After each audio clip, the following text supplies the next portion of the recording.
বন্ধুরা আসসালামু আলাইকুম। আমি এই মুহূর্তে দাঁড়িয়ে আছি একদম কলকাতার অন্যতম একটি জনপ্রিয় হসপিটাল, যেটা হচ্ছে আমার পিছনে আছে অ্যাপোলো হসপিটাল। এই অ্যাপোলো হসপিটালে কিন্তু প্রচুর মানুষ আছে, বিশেষ করে বাংলাদেশ থেকে কিন্তু অবশ্যই আসে। আর আমি যতটুকু দেখেছি এই অ্যাপোলো হসপিটালে এসে, এই অ্যাপোলো হসপিটালের পরিবেশটা কিন্তু অত্যাধিক সুন্দর এবং ডাক্তারদের যে পরিষেবাটা অনেক সুন্দর। বিশেষ করে যারা বাংলাদেশে আসে তারা কিন্তু সবাই ভুল করে ভুল করে চলে যায় পিয়ারলেস হসপিটালে। আসলে পিয়ারলেস হসপিটালের পরিবেশটা আমি এতদিন জানতাম ভালো, কিন্তু আজকে যখন এসছি, গতকালকে যখন এসছি, এসে এই অ্যাপোলো হসপিটাল যখন আমরা দেখলাম, দেখার পরে এবং চিকিৎসা নিলাম, সবকিছু মিলিয়ে কিন্তু অন্যরকম একটি পরিবেশ আমরা এখানে পেয়েছি।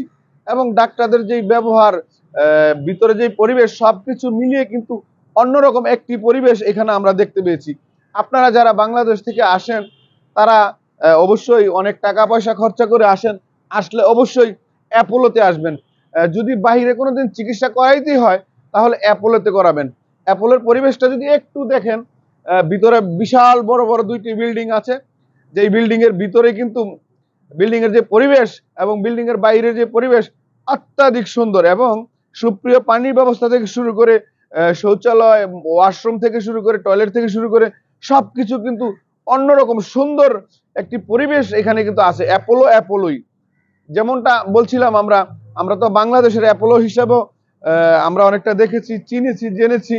কিন্তু বাংলাদেশের অ্যাপোলো এবং এই কলকাতার অ্যাপোলো দুইটা কিন্তু দুই ধরনের তফাৎ। এখানে আসলে সঠিক যেই চিকিৎসাটা এবং ডাক্তারদের যেই সঠিক কথাবার্তা, উল্টো পাল্টা কোনো টেস্ট নেই, সব কিন্তু সঠিক। কিন্তু আমাদের দেশে হয় কি, আমরা যখন ডাক্তার কাছে যাই, যাওয়ার পরে দেখা যায় এই টেস্ট, ওই টেস্ট, ওই টেস্ট, ওই টেস্ট এগুলো দিয়ে বেড়ায়। আমি কিন্তু দীর্ঘ 5 বছর যাবৎ কলকাতার বিভিন্ন হসপিটাল চুষে বেরিয়েছি। আমার কাছে সবচেয়ে ভালো হসপিটাল মনে হলো, গতকালকে যখন এসছি চিকিৎসার জন্য, আমরা কথাবার্তা বলেছি, এই পিয়ারলেস হসপিটালের, সরি অ্যাপোলো হসপিটালের যে পরিবেশ এবং ডাক্তারদের সেবা অত্যন্ত আমাদের কাছে পছন্দ হয়েছে। আপনারা অবশ্যই আসবেন, এখানে আসলে অন্তত ভালো চিকিৎসাটা পাবেন।